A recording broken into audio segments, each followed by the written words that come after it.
আসানসোলের রানীশাহের মোড় সংলগ্ন এলাকায় ইসিএল এর গাড়ির ধাক্কায় মৃত্যু হলো একাদশ শ্রেণীর ছাত্রীর। ওই ছাত্রী মোটর সাইকেলে করে তার মামার সঙ্গে স্কুলে যাচ্ছিল। ক্ষতিপূরণের দাবিতে কলিয়ারির সামনে দেহ রেখে উৎপাদন বন্ধ করে বিক্ষোভ দেখান পরিজনেরা।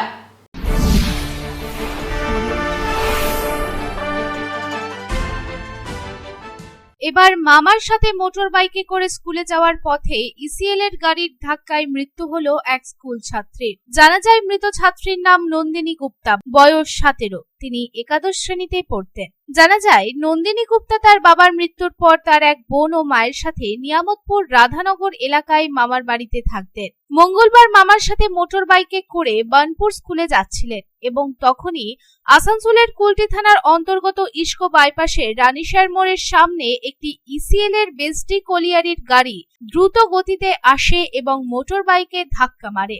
ঘটনাস্থলে গুরুতর আহত হয় নন্দিনী গুপ্তা এবং তার মামা অল্প বিস্তর আহত হন এবং গুরুতর আহত অবস্থায় নন্দিনী গুপ্তাকে উদ্ধার করে আসানসোল জেলা হাসপাতালে নিয়ে যাওয়া হয়। তবে হাসপাতালের চিকিৎসকেরা তাকে মৃত বলে ঘোষণা করে এবং ছাত্রী নন্দিনী গুপ্তার মৃত্যুর পর তার মৃতদেহটি বেসডি কলিয়ারিতে রেখে বিক্ষোভ করে স্থানীয়রা। তাদের দাবি ইসিএল কে এই ঘটনায় ক্ষতিপূরণ দিতে হবে এবং মৃতার পরিবারের ভরণপোষণের দায়িত্ব ইসিএল কে নিতে হবে। এই প্রসঙ্গে কাউন্সিলর সৌরভ মাঝি জানান, সকালবেলায় মামার সাথে মেয়েটি স্কুলে যাচ্ছিল এবং যাওয়ার সময় ইসিএল এর যে ভ্যানটি আছে সেই ভ্যানটি ধাক্কা মারে এবং তারপরে স্পট ডেথ হয়। হাসপাতালে নিয়ে যাওয়ার পর চিকিৎসকেরা তাকে মৃত বলে ঘোষণা করে। বছর দুয়েক আগে তার বাবা মারা যায়। এখানে মামা বাড়িতেই থাকতো এবং রাস্তায় যাওয়ার পথে দুর্ঘটনাটি ঘটে। আমরা চাই যাতে পরিবারটি বেঁচে যায় এবং ইসিএল যাতে এই ঘটনার পদক্ষেপ নেয়। সকালবেলা আমার মামার সাথে মেয়েটা স্কুলে যাচ্ছিল, 17 বছর বয়স, নন্দিনী গুপ্তা নাম। যাওয়ার সময় আমাদের বেসডি থেকে যে এক্সক্লুসিভ ভ্যানটা আছে ইসিএলের, উনি ওই যে ভ্যানটাতে ওনাকে ধাক্কা মারার পর স্পটে আমরা ওনাকে হসপিটালাইজ করি। ডক্টর বলে দেন যে অলরেডি উনি মারা গেছেন। তারপরে পোস্টমর্টম করে আমরা ডাইরেক্টলি আপনার বেসডি কলিয়ারিতে নিয়ে এসেছি যাতে পরিবারটাকে বাঁচাতে পারি, পরিবারটা বেঁচে যায় কাজ করি। হ্যাঁ, বছর দুয়েক আগে বাবা মারা গেছে। বাবা মারা যাওয়ার পর মাকে এবং দুই ভাগ্নিকে নিয়ে মামা নিজের কাছে রাখতো। সেই সূত্রে এখানে স্কুলে ভর্তিও করেছিল।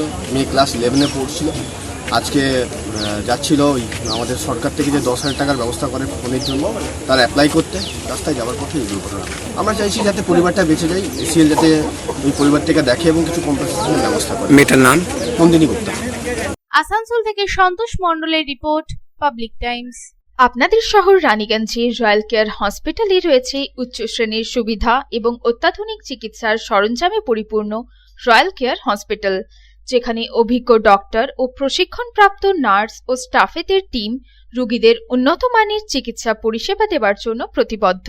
রয়্যাল কেয়ার হসপিটালে আপনারা পাবেন dialysis, pathology, CT scan, X ray, USG, general surgery, microsurgery, nephrology, neurology, urology, gastroenterology, orthopaedic surgery, maxillofacial, oncology, pulmonology সহ 24 ঘন্টা এমার্জেন্সি পরিষেবা, 24 ঘন্টা অ্যাম্বুলেন্স পরিষেবা সহ আরও বিভিন্ন সুবিধা। এবং রয়্যাল কেয়ার হসপিটালে রয়েছে স্বাস্থ্যসাথী কার্ডেও চিকিৎসা পরিষেবা।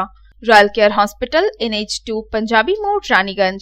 Toll free number 1800-121-3557। Mobile number 7479002900, 7479002901, 7479002902।